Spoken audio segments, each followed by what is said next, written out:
বন্ধুরা, তো আবারও আমি চলে এসেছি নতুন একটি ব্লগ ভিডিও নিয়ে।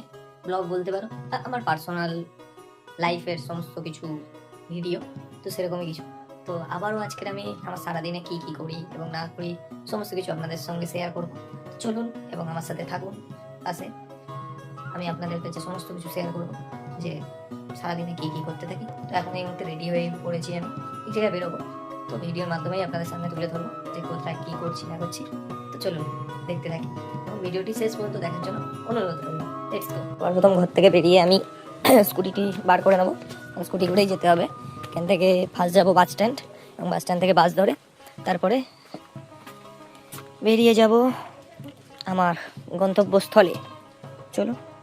প্রচণ্ড হওয়ার কারণে প্রথমত তো আমি ভিডিও ক্লিপের সাথে অডিও একসাথে বোঝা যায়নি, সেই জন্য আলাদা অডিও ওভার আমি দিতে বাধ্য হচ্ছি। তো এই যে জায়গাটা এখন দেখছি আমরা, এটা হচ্ছে আমাদের ডায়মন্ড হারবার রিভার সাইড। এই জায়গাটা দিনের বেলায় নর্মালি লাগতে পারে, কিন্তু সন্ধ্যা নামার সাথে সাথে এখানে হাজারো মানুষ এখানে ভিড় জমায়। এখানে প্রচুর দোকান বসে, খাবারের একটা আলাদাই মনোরম দৃশ্য সৃষ্টি হয়। যাই হোক, এটা কোনো একদিন পরে আপনাদের সাথে শেয়ার করা যাবে। এখন এই মুহূর্তে আমি চলে এসেছি বাস স্ট্যান্ডে। বাস স্ট্যান্ডে এসে তো বাস তো দাঁড়িয়ে আছে, কিন্তু আমাদের আগের যে বাস ছিল সেই বাসটি চলে গিয়েছে এই দীপঙ্করের জন্য। এটা চলে যাওয়ার কারণে আমরা বাস তো পাইনি, অনেক দেরি হচ্ছে বলে আমরা চলে যাচ্ছি এখন স্টেশনের দিকে চলে যাব। সেখান থেকেই গিয়ে এখন ট্রেনটা ছাড়ার টাইম হয়ে এসেছে, তো সেই ট্রেনে করেই যাব এখন। চলুন দেখানো যাক। আমরা এই মুহূর্তে স্টেশনে চলে এসেছি এবং আমি আর দীপঙ্কর এগিয়ে যাচ্ছিলাম সামনের বগের দিকে। ও তো অন্যদিকে মেয়েদেরকে দেখতে ব্যস্ত ছিল, ঠিক আছে। যাই হোক, তো আমরা সামনের বগের দিকে এগিয়ে চলছিলাম, কারণ ট্রেনটা কিছুক্ষণের মধ্যেই ছেড়ে দিবে। তো গিয়ে সামনে একটা বগিতে উঠে পড়লাম, পরিষ্কার পরিচ্ছন্ন দেখে এই বগিটা ভালো মনে হচ্ছে। শেষ পর্যন্ত বাস স্ট্যান্ড থেকে ঘুরে এসেও বাসের টাইম হয়নি, যেতে যেতে সেই অনেক দেরি হয়ে যাবে। শেষ পর্যন্ত আমাদের স্টেশনে চলে এসেছি এবং ট্রেনে শেষ পর্যন্ত উঠেও গিয়েছি। দুটো টিকিটও কাটা হয়ে গিয়েছে দুজনের জন্য। কালকে যাইনি, আজকে আমার সাথে পড়েছে। এবার ট্রেন লাইন স্টেশনে দিয়ে সোজা টানা শিয়ালদায় যেতে হবে। শিয়ালদায় যাওয়ার পরেই আমরা পৌঁছাবো আমাদের গন্তব্যস্থলে। লেটস গো এবং দেখতে থাকুন এবং আমি আপনাদের সাথে সমস্ত কিছু শেয়ার করছি। পুরো ফাঁকা, কেউ নেই ভাই। একজন গেম টেম খেলছে কিছু একটা, ওয়েট করো। এটা তো স্টেশনের বাইরে, মোটামুটি ছাগল টাগল আছে কিছু।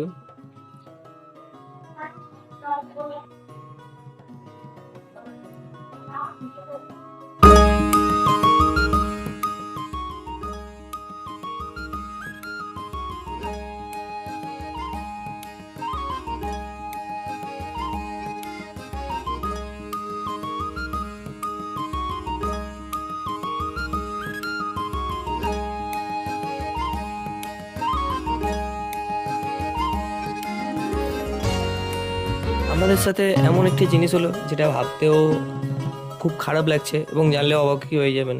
কারণ আমরা যে ট্রেনটিতে উঠেছিলাম সেটি শিয়ালদা না গিয়ে সোনারপুর জাংশনেই থেমে গিয়েছিল। পরের জন্য আমাদের অনেক সমস্যা হয়েছিল। পরে এই ট্রেনগুলির ভিড়, পরের যে ট্রেনগুলি এসেছিলো সেটাই করে শিয়ালদা যাওয়ার চেষ্টা করেছিলাম, কিন্তু প্রচণ্ড ভিড়ের কারণে কোনো মতেই যেয়ে উঠতে পারিনি। তো সেই হিসেবে আমরা এখন স্টেশন থেকে নেমে প্রায় রাজপুর সোনারপুর যে হাই রোড আছে সেই রোডের দিকে হাঁটতে শুরু করে দিয়েছিলাম এবং ওখান দিয়েই কোনো একটি অটোতে ধরে আমরা গড়িয়া চলে যাবো বলে সিদ্ধান্ত করেছি। তো সেই হিসেবে আমরা অটোতেও উঠে পড়েছিলাম এবং উঠে নিজের গন্তব্যস্থলের দিকেই এগিয়ে চলছিলাম। অটোতে করে যেতে তো রাস্তার পরিবেশ তো খুবই সুন্দর ছিল এবং আমরা অটোয় করে সোজা চলে গিয়েছিলাম গড়িয়া কবি সুভাষ স্টেশনে। তো সেখান থেকে গিয়ে সোজাসুজি আমরা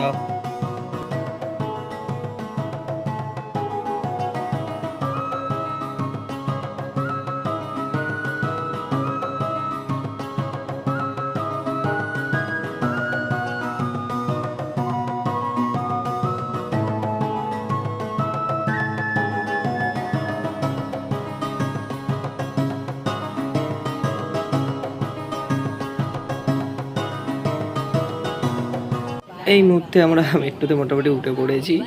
উঠে এবার মেট্রোতেও যাবে। তো দীপঙ্কর দা তো কেমন কেমন একটা বিহেভিয়ার করছিল, আমি বক বক বক বক করছিলাম। ভিডিও অরিজিনাল ক্লিপটা দিতে পারিনি, তার জন্য সরি। চলুন লেটস গো। কিছু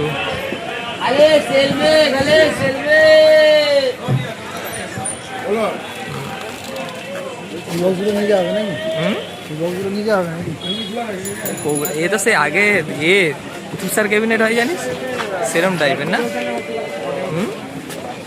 তুষার ক্যাবিনেট ওয়ালার মতো আইটেম দে,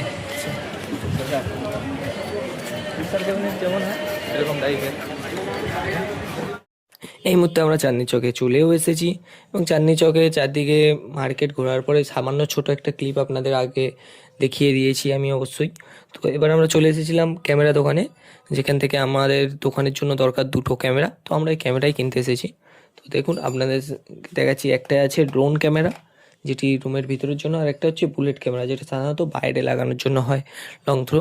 তো এই দুটো ক্যামেরা এখানে অন্য জায়গায় বা অনলাইনে যে দাম থাকে তার থেকে অনেক কম দামেই পেয়েছি। ক্যামেরা কোয়ালিটি তো ভালোই আপনারা দেখা পাচ্ছেন, ঠিক আছে, যেহেতু ক্যামেরা হচ্ছে সব সিপি প্লাসের। তো সেই হিসেবে দুটো ক্যামেরায় টোটাল খরচা পড়েছে আমার 1400 টাকার মতো। তো এরপরে আমরা সোজা উঠে গিয়েছিলাম ট্রেনের ভিড়ের কারণে। ট্রেনে যাওয়া তো আমার পছন্দও নয় এমনি বিকেল টাইমে, সেই হিসেবে আমরা বেরিয়ে পড়েছি বাসে করে। আমরা যাব ধর্মতলা থেকে। ধর্মতলা থেকে বাসে উঠতেই কলকাতার ভিতরে প্রাকৃতিক সৌন্দর্য অনেকই সুন্দর। তো সেই সুন্দর দৃশ্য দেখতে দেখতে আমরা এই মুহূর্তে চললাম ঘর। তো দেখা হবে আবার কোনো একদিন নেক্সট ব্লগে। Tata, bye bye.